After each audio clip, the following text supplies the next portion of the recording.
Hi everyone and welcome to the Loxahatchee River District's River Center virtual field trip, and today we are going to be talking about our Oyster Reef in our Oyster Reef Ecology Lab.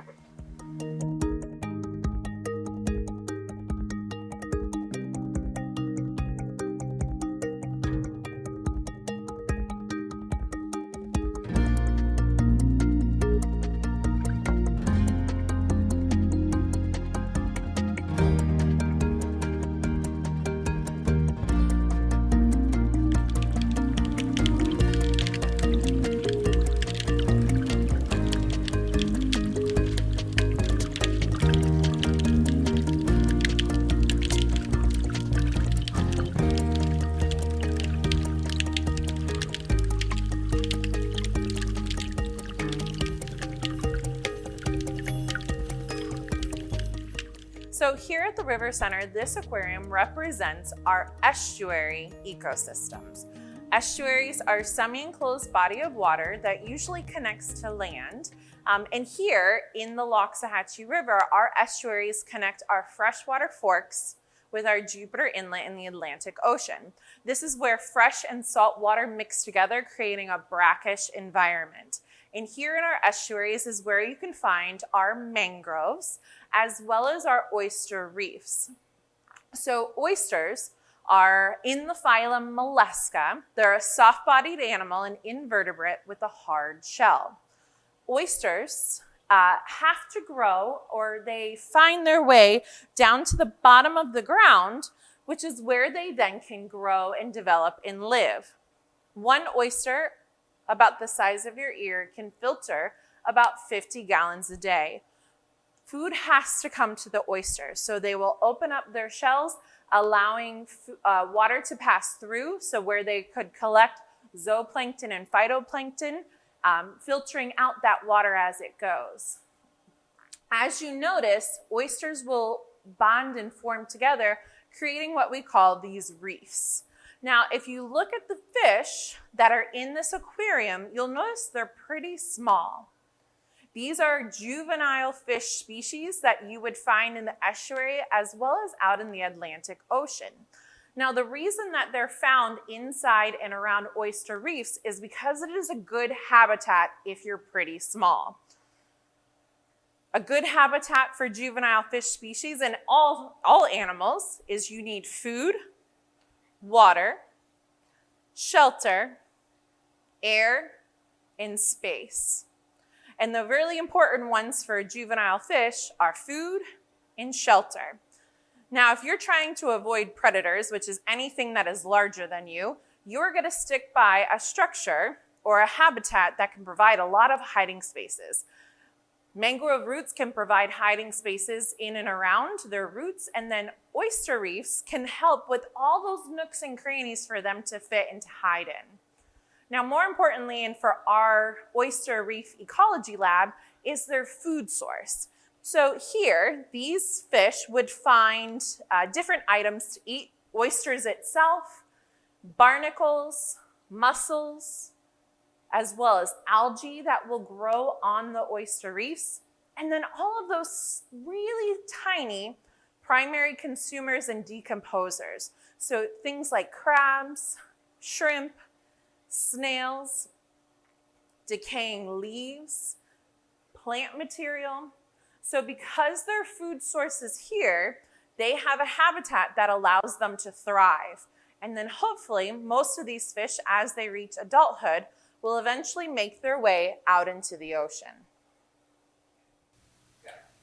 So now that you know a little bit more about what oysters are, what makes an oyster, we're going to talk a little bit more about oysters as a habitat and all of the important animals that live in this habitat. So here I have an example of an oyster clump. Oysters, when they grow into a reef, grow together just like this. So oysters growing on top of oysters, and that way they form this nice big clump, and all the clumps together make this a nice habitat. There's lots of nooks and crannies and crevices for small animals to hide. Now, oysters as a habitat, right? We've been talking about that, but now I want to show you We have taken some oysters right out of the Loxahatchee River, and we've put them into this bag here. Now this was actually used to do some oyster reef restoration. These shells came from restaurants and other places where just oyster shell was being thrown away as garbage. They were bagged up like this and put into the river. And what happens is that those oyster spat, so the oyster larvae, need a hard place to settle out, and so they settle onto these hard shells and actually grow new reef. But what we also discovered was because of all the little nooks and crannies in here, we got lots and lots of little animals like crabs and snails and little fish. Okay, so we are going to do what we call an oyster shake, and I'm going to shake these bags and we're going to see what comes out, and hopefully it'll be some really cool stuff. These have been sitting down in the river for several months now, so we should have a nice selection of animals to look at. So what we're looking at today is just a little micro habitat of a larger oyster reef. So as I look into the box here, I also noticed that we have some things that kind of came up with the bags.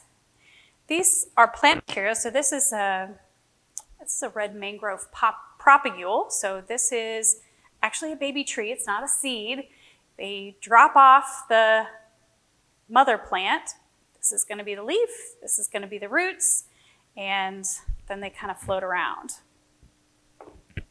And here I have a sea bean. I'm not sure which plant that is from, but it's a seed that floats around on the top of the water until it finds a place to land. And I also have in here, this is a black mangrove propagule. So it looks a little bit different than the red mangrove, but same idea. It's not a seed. It just drops off the mother plant and floats around until it finds a place to start growing. It's an actual tree. Okay, so one of the ways that we get the critters out of these bags is I'm going to shake it gently, and while I do that, we're going to pour some water over it, and that helps to dislodge some of those critters that might be clinging to the different parts of the shell. So I'm going to do that now.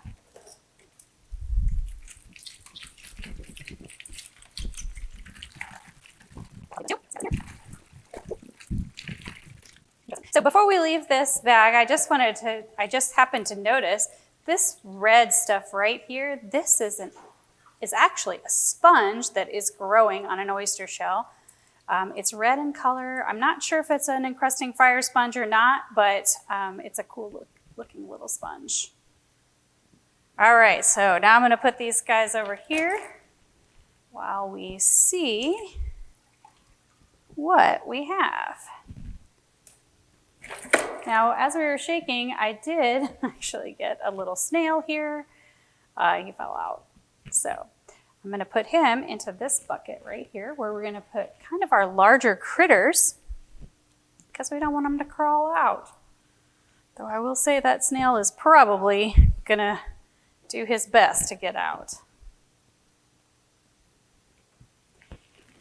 So I have here two different pieces of equipment. We have a turkey baster, also known as the big sucker upper. And I have a pipette, which is the little sucker upper. Very technical scientific terms here. And we'll be using these two pieces of equipment to get out some of the critters that we find. So what I'm doing right now is I'm actually kind of letting the water settle a little bit, because if you notice, it was all full of sediment and I can't see a whole lot going on in here. So I need to wait a minute while this settles out so that the water can get clear again so I can see. But I did just see a little amphipod swimming around in here, so hopefully he'll come back up to the surface and I can get him. So we know we have some snapping shrimp in here. We've been hearing them snap really loud. And one of the cool things about snapping shrimp is that they actually make a bubble of air when they snap their claws closed. And that bubble of air, when it kind of explodes, it actually paralyzes their prey. They get knocked back by the force of this snapping shrimp, and it paralyzes them briefly, and that's how the snapping shrimp can get in there and get his prey to eat. So we're going to try to fish one of these guys out. We've got at least two in here that I've been able to find. I got one right here. Nope, I missed him. Oh, there you are. Nope. Yep. So we got to get creative about how we get them out here. That little crab right here, I can get you out at least. Get the little crab out. So here is a green porcelain crab.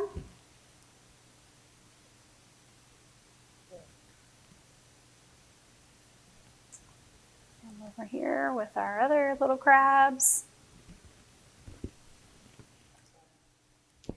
All right, so now we're going to try this with a net. Maybe you have a little bit more luck. There we go. We gotcha. There go.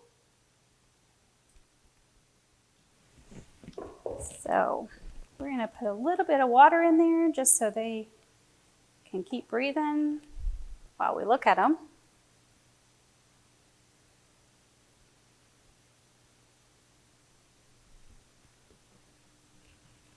So you can really see that big claw. So they have one really big claw and one little claw. And that really big claw is what makes that snapping sound and the big air bubble.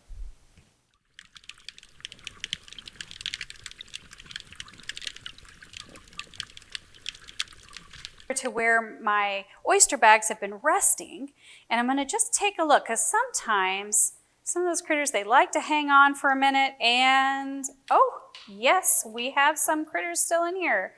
Here is our snapping shrimp, and this is a porcelain green crab, a green porcelain crab.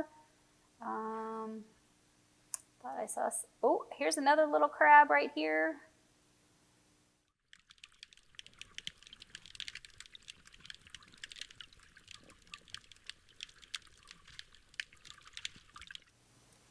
So this little guy right here, this is a little mangrove crab. He's a little tiny guy.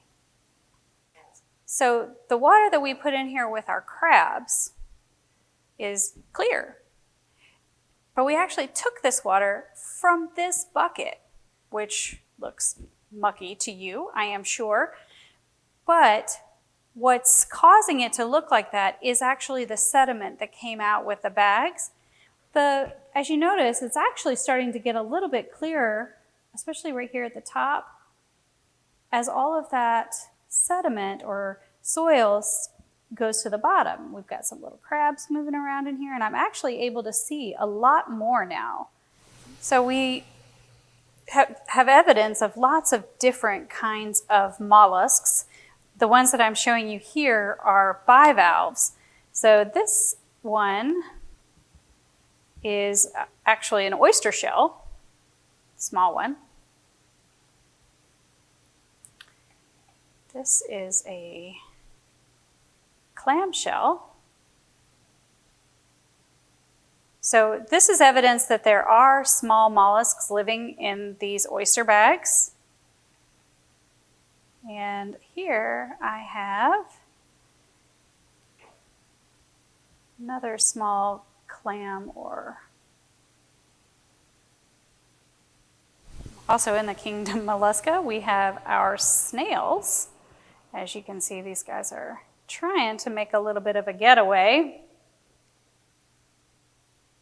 These are periwinkle snails. So now we're going to look at how many different types of animals we got and how many of each animal type that we got. So I have in here 1, 2, 3, 4 snapping shrimp. So I'm going to write that down over here.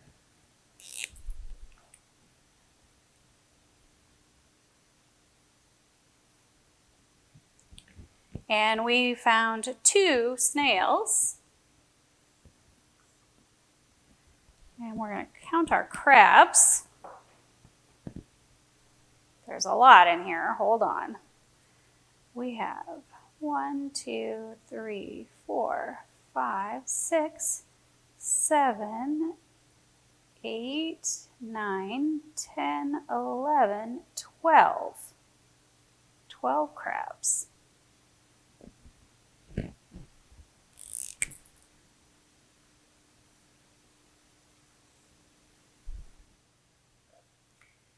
So we counted up how many crabs we have, but we actually have 2 different species in here. So when we're talking about biodiversity, it's the difference in species. So we're going to see if we can count up how many of each species we have. Now this is our green porcelain crab right here. They're kind of flat and they have these large pinchers right here. So that's one. And let's see, this is another one, but I think there's a couple in there. Come on, you guys. Yeah, look at that. There's 1, 2, 3 of them. Now this is a mangrove crab, so we'll count that as a mangrove crab. And that one, 2, 3 mangrove crabs. That is actually a green porcelain crab. So now we have 4 green porcelain crabs. You stay over here. And 4, 5, 6. Oh, that's a green porcelain as well. So we have 6 mangrove crabs and 5 green porcelain crabs. And here's our last little mangrove crab. So now we have 7 mangrove crabs and 5 green porcelain crabs. Now you'll notice here that the green porcelain crabs' bodies are very flat. And this helps them to live in those tight little nooks and crannies in the oyster shells. Whereas the mangrove crabs, they do spend time in the water, but they will also climb up the red mangrove roots and they will hang out in the branches of the red mangrove. So sometimes you can see those crabs actually above your head when you're walking around the mangroves. Green porcelain crabs are actually an invasive species, which means they're not supposed to be here. But at this point, they are definitely part of the food chain for some of our fish. Now we definitely do have evidence of bivalves. This one still appears to be alive, so we will count that one. We didn't find any worms or amphipods today, but we do commonly find those doing this activity. We just didn't find any today. So amphipod is probably a word that you're not familiar with. Amphipods are little crustaceans. So think of them kind of like crabs. They have an exoskeleton, but they are very, very small. They look like kind of a little bit of like a shrimp. They have lots of legs, and they are about the size of your eyelash. They are very tiny. And so one of the things we were looking for as we waited for the water to settle was to see whether or not some of these amphipods were in there. They usually start swimming around once the water gets calm, but we didn't find any today. All right, so now we have all of our data that we collected. So we're going to take a look at it and see what we can learn from the data that we have. What we're looking for is biodiversity. What does that mean, really? Well, bio means life and diversity means a variety, right? So we want to see if we have a variety of different species that are living in this little microhabitat. So even though we had 12 crabs, we actually had 2 species of crabs. So we look at this as 1 species, 2 species. Now the snails, they were the same, so that's a 3rd species. We only had the snapping shrimp today. So that's 4 species, and then we had that 1 mussel. And so that makes 5 species. So we had 5 different species just in these 2 tiny little bags. So restoration projects, they can sometimes take up acres. So hundreds, maybe even thousands of bags or mats that are out there. So imagine what we might find if we were to be able to look at all those different areas. And then of course our natural oyster reefs as well have a wide variety of animals that live there. So now we're going to take a look at and we're going to see how many animals lived here. Well, We're just going to add them up, right? So we have 12 plus 2 is 14, plus 4 is 18, and then our mussel is 19. So we had 19 different animals that we found. Did we have any plant material? Do you remember the mangrove propagules and the leaves that we found? So yes, we had plant material. Let's see, what animal was most abundant? You can probably guess, right? Crabs were most abundant. But in our crabs, which one was most abundant? Our mangrove crab. You're right. All right, so now it's time to make a conclusion. Our last question here says, based on what was found, would you conclude that this habitat was healthy? So, looking at all the things that we found today, what do you think?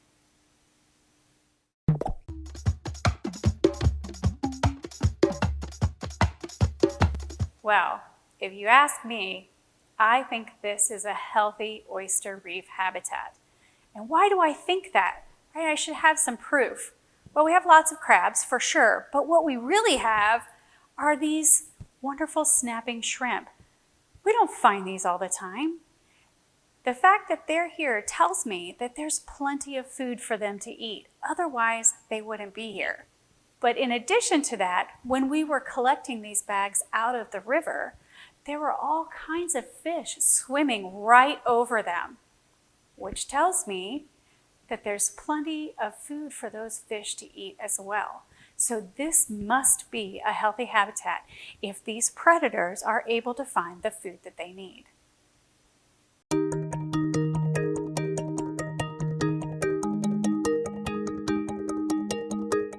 So here we have an example of different types of dock pilings out here at Burt Reynolds Park. And here we have some examples of oyster clusters that have actually started to grow on these pilings. So oysters, not only are they important for animal habitat, but they're vitally important to prevent erosion through shoreline stabilization. And they also protect all of our homes on the other side of our lagoons and our estuaries and our riverbanks. So one of the things that's very particular about oysters is that they live in the intertidal zone. It means that these oysters are exposed to the air during low tide, but also can be completely submerged during high tide. So if you're a marine organism, how are you surviving outside of the water? Well, they take their two shells, and when they can feel that the water is going down, they will tighten up almost as hard as concrete, with water actually inside their bodies and around their gills. So they can actually wait out until the tide changes again.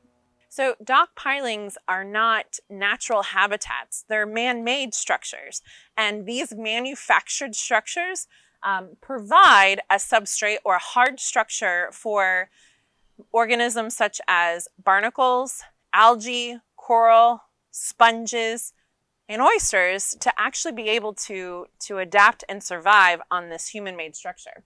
Now, if you look, this clump is actually on a concrete piling, and the one next to it is on part of a wood piling.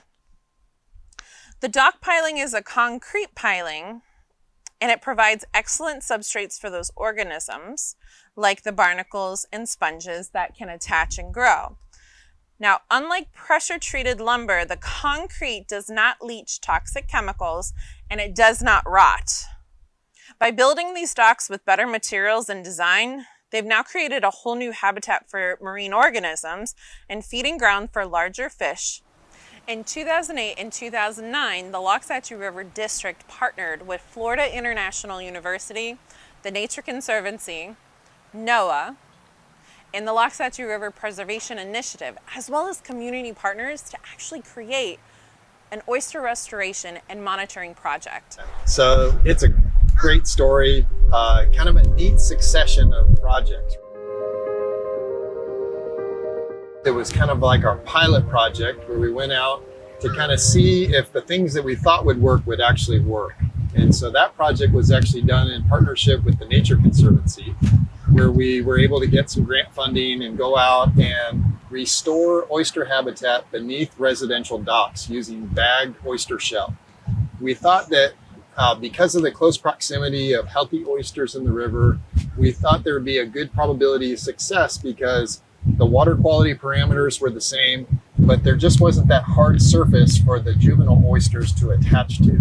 And so that was the initial restoration work that we did to kind of see if it would work, and indeed it worked beautifully. And so then that led to the next project. I actually was working with volunteers. One of the big things that we were doing is that we actually had to get the oyster shell for the project. We didn't just have it. So we actually partnered up with a couple of different restaurants. We went to them and we said, hey, when you guys are shucking your oysters, would you keep the shell? Instead of putting it in the garbage and sending it to the landfill, will you just keep the shell and we'll come by once a week to pick it up? So that was actually my job. So I put it behind the wild pine lab, where we just kind of let nature do its work. We let the ants and the sunlight and bacteria do all the decomposition on the organic material that was on the oyster shells. We rounded up some volunteers to come and help us bag that shell. Finally figured out a method where we could use a really big PVC pipe to just kind of dump the shell into the bag. Got them all stacked up, and then they went out for deployment underneath those residential docks. And so some of the volunteers went out for that as well to help deploy it. It was a great project. We had a lot of different people that were involved in it, and I'm super proud of the fact that we were able to use community partners as well to kind of do it. It was fun.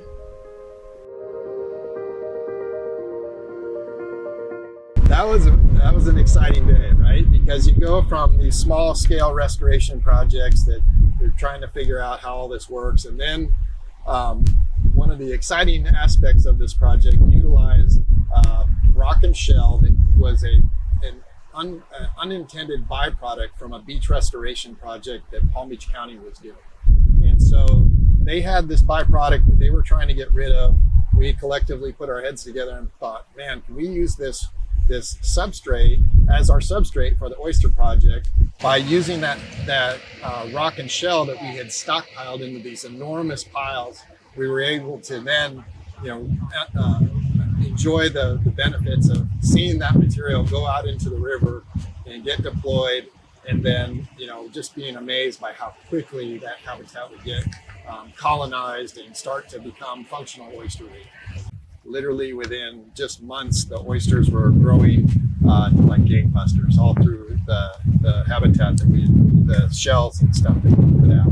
That was one of the things that I think shocked me the most about this whole restoration effort, was how quickly both the oysters settled on the shell and then started to grow. The neatest thing that I took from the restoration work was that you would deploy the shell, and later on it was the bag shell, or later on you would just deploy the shell in the large scale restoration project, and within 24 hours you could come back in our field boat. It's an aluminum boat, and you could actually hear the pistol shrimp echoes of their snaps echoing off the bottom of the boat. When you think about oyster reefs, there's two big benefits, right? There's the habitat value. There's a great expression that every nook and cranny is a critter condominium in an oyster reef, and it's so true, right? And then the other aspect is the filtration. Just oysters, by being filter feeders, are filtering enormous volumes of water when you look at the benefits of scale. So a single oyster can filter a meaningful amount of water, but then you have thousands or millions of oysters, and now you're really filtering lots of water. All right, so 12 years later, what are you most proud of? I'm definitely most proud of getting to be a part of such a great restoration effort, right? My son and I love to go out on the river and play in the water and snorkel and fish. And enjoy all those types of things. And so one of the things that we enjoy doing is going out and snorkeling out in the restoration reef. There's so many neat fish, and to listen to all the life that's in that oyster reef habitat is really neat to see.